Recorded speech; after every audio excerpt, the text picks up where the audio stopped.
What's up, everybody? Welcome to.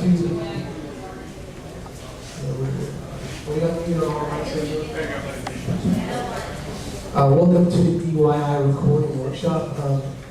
I'll introduce the guys to my right in just a second. Basically, I think last year was the first year we did this at the Homemade Music Symposium, and I was on that panel. It was really cool because it was just a very relaxed discussion about making records sound good or better when you're doing it by yourself or with friends. We talked about some techniques and stuff like that, so we're going to keep it, I hope, free flowing and find out what you guys are most interested in talking about, whether it's software programs, microphones, websites, books, stuff like that. So, to my right is Sean Kyle. He is probably best known as the lead singer of the Loafing, a really awesome local band that have been all over the country. They played Symposium and they played South by Southwest. Yes, officially, yeah. And he can talk a lot about recording techniques. He's got his really amazing setup here. And then to his right, Mud Buddha. I heard DJ Mud talk on a pre-Heatwave panel here about 3 weeks ago. And I love what he had to say about producing local music. He kind of comes from the hip-hop world, but I think his ideas can span over any genre. So before we get to content, let's just talk about how you guys get into recording yourself. I mean, there must have come a point where you're like, I want to do this for myself. Just quickly, how did that happen? I was touring as a sideman with a gentleman named John Wesley Dirk, who also is from the Bay Area and has had the pleasure at present of touring with a band called the Porcupine Tree, who's won a Grammy. But at the time, I was a sideman with him, and we were showcasing for Sony, and I thought I was going to be famous. And we toured with some bands that I really didn't like, even though they were nice guys, like Sister Hazel and some pop stuff that I wasn't really into. All these guys had sold 1 million records, and they were all on these huge tour buses, and we were in this little itty-bitty bus. And but they all had MacBook Pros and Pro Tools inboxes when the inbox had first come out, which is like a 2-channel USB interface with Pro Tools bundle, and they were all running it off their Macs. Everybody in all these bigger bands that I met all had that, and they were all pre-producing their songs for the next record on tour in real time. And that just blew me away because I recorded my first record on like a 16-track reel-to-reel Otari that somebody regionally was lucky enough to have. But after I saw how easy it was, that they were doing all these things in Pro Tools on the road, and they could just take it and slap it into the bigger studio if they did have something that had a foundation. You know, I took the money I made off those tours. The band didn't get signed, and my friend went on to tour with a band that has become pretty successful, and I didn't. But anyway, I took the money that I made off of that. I went out and I bought the most expensive MacBook Pro and the cheapest Pro Tools rig, and went on to record my own record that got me in a Grammy showcase. So it kind of was trial by fire with that, and that's how I really got into DIY. What? I got really tired of showing up to the studio to record hip-hop tracks, and half the guy be like, oh, it's hip-hop. Okay, fine, let me put my Guns cap on or something like that. So I just started, I was like, it's not gonna happen to me again. I'm not gonna have some 60-year-old washed out rocker, look down on me when I'm not an idiot. I'm a pretty technical savvy guy, and by then I had been like creating my own music for a long time, so I was like, whatever, man, I'll figure it out. I'll get some books, I'll read, and I'll learn how to do it myself. And talk to me guys about what you're using at home. If you're doing it at home, do you have a studio? Where are you doing your work? Are you totally digital? Are you part analog? What setups are you guys using? I'm using like basically a typical computer. My DAW is Cubase. The digital audio workstation is Cubase. I use Cubase 5. Most of the stuff most of the sounds and my creative tools, Reason. It's mostly digital. I have like some decent outboard pieces, like everybody should have. You want that sound? Yeah, definitely. But that doesn't mean that you can just have a laptop and be a small system and just follow some really decent rules and you can get some pretty good recordings. What do you got, Sean? Until recently, I lived in a house that looked a lot like the house from the movie Fight Club, and we had basically had most of the house gutted out completely, and we were just using it as a recording studio. and various musicians were coming in. So each room in the house was set up like one was a drum room, another one had literally a pile of vintage guitar amps and a pile of old guitars, and that sort of thing. But when that house was going to get demolished, luckily I had a friend that owned a built-out warehouse space that he had a console room in, and we worked out an agreement where I brought a lot of my vintage gear in there. So what I'm using for my interface is a Digio 2. We're slaving some Layla units in it so we can get over 20 tracks of Pro Tools LE right now. And we're using like Vintech audio pre's, things like that. So in reality, my approach is more to try to get like a classic analog sound but use digital more for efficiency. So we're still using a lot of the inefficient analog stuff, gear and things like that, instead of doing it in the box. We're actually doing it all with the console too. And I'll round it out just by a little bit of background. I'm in a band like Pi, and I've been recording my band's records since we formed in 2004. We've done 3. I also record for local bands around town. Interned in some studios up in New York City before I moved here. That's kind of where I got most of my training.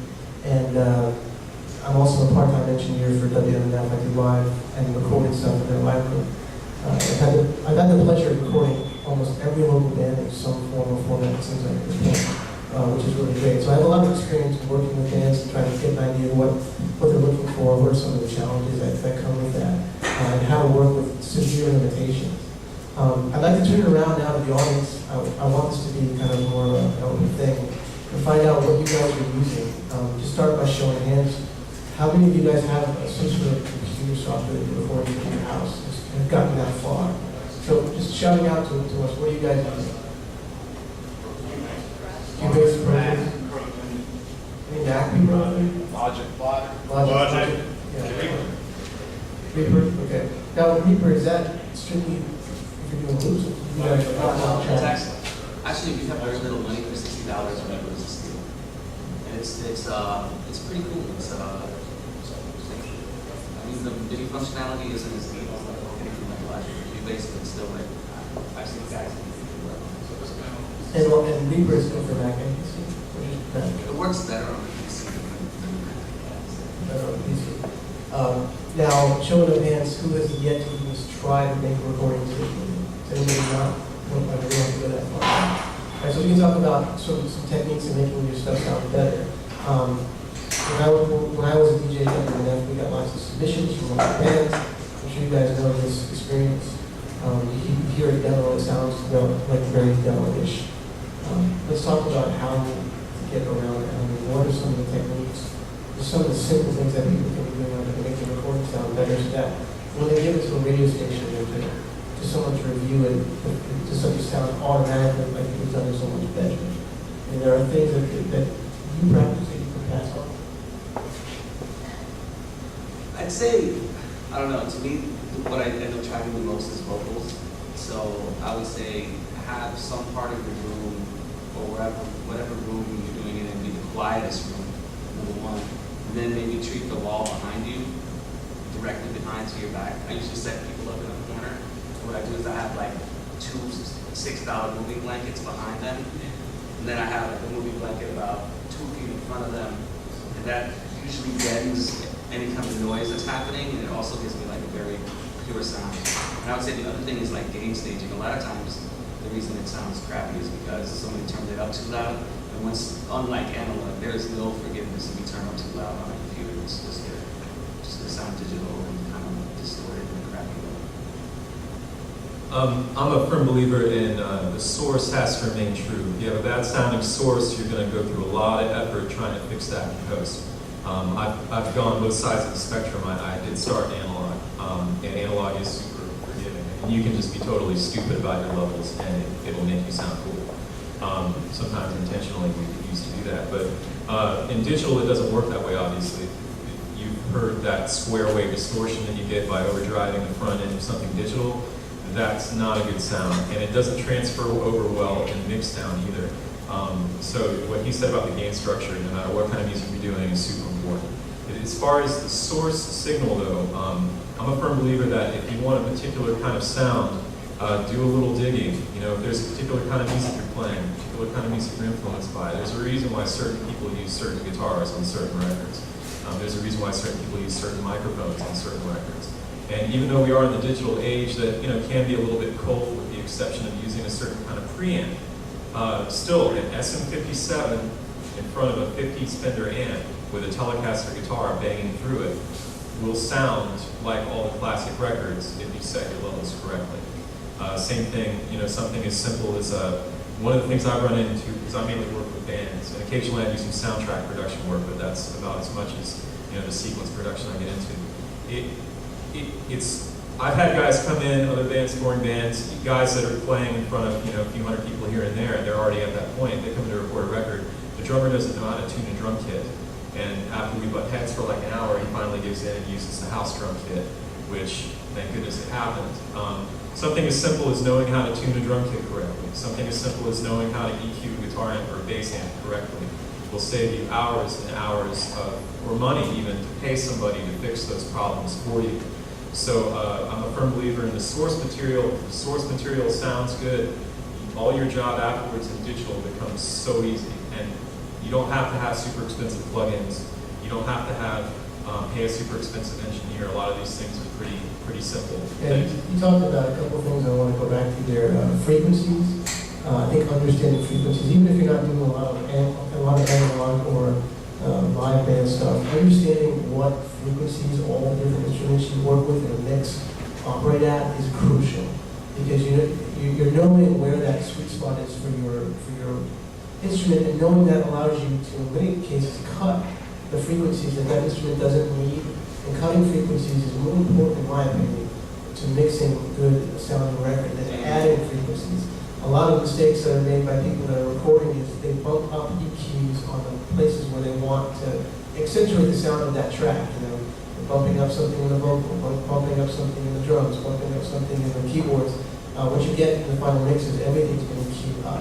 Nothing's been cut out. I think a good lesson for EQing is always be cutting first. You'll find the frequencies that you don't need for that instrument, or that might be just kind of competing with another piece of that instrument. You know, a lot of the art of mixing is understanding how to create those holes for sound, especially with low end. I mean, low end is a hard thing for people that haven't spent years and years recording to figure out how to mix it. I think that's especially important in digital, because what he's talking about is when you bump everything up in your EQ, you're basically, everybody wants this huge recording, and at the end of the day, what you're doing is you're making it smaller, because there's kind of like this finite space when you're using digital. So if you're not cutting and actually creating space, what you're doing is you're using up that space and you're using up more and more energy. So your track almost kind of ends up sounding smaller and smaller the more you're talking about. Yeah, lack of that. I mean, it's a lack of dynamics. This has been big in radio now for like, I don't know, 20 years, which is just super compressed. So if you listen to FM radio, most of the tracks you hear are compressed a lot. That fools the ear into thinking it's louder than it is. But also what it does is it squashes the dynamic range of the song to such an extent that it fatigues your ear to listen to that over and over again. That's one of the reasons why listening to radio totally sucks. And I don't think you want your recording to sound that way, even if you want your recording on the radio. I see a huge mistake the recording industry in general does this now. Is it now mix for radio in the mix, where it used to be you compressed it at the radio station. I mean, radio compresses for its own reasons. It has nothing to do with quality of the sound. But now, because people want you want to be able to play your song that you just mixed and listen to something that you hear on the CD on the radio, and you want it to sound the same. And I think the most complaints people get is, my song isn't loud enough. You know, like, how do I get it louder? There are ways to do that without totally crushing the mix. And I don't want to get too far into the academics of this. You've got some books that you recommend. We'll talk about in a little bit, some books that Mark found that he thinks are good for sort of learning the basics of this. But again, I don't want to go too far down the rabbit hole. The frequency was something Sean mentioned, that was a big one. Plugins is another huge one. Everyone's got access to all these free plugins now, where you can sort of reproduce your amp models, your reverbs. But I think what you said is so crucial for not just for the reason that it sounds better to get the original source, but it's going to make it sound different. You know, you need to differentiate your sounds. And a lot of stuff that's being recorded all the way in the box sounds so much like everything else.